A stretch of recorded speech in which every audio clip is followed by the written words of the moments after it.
વલસાડમાં કાળઝાળ ગરમીમાં મતદાન કરવા આવતા મતદારો માટે પાલિકાએ છાશની વ્યવસ્થા કરી।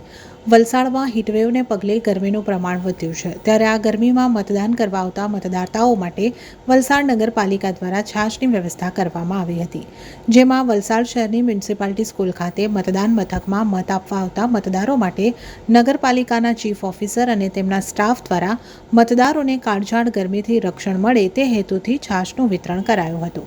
આ સાથે મતદાન મથકમાં ફરજ બજાવતા કર્મચારીઓને પણ છાશ આપવામાં આવી હતી।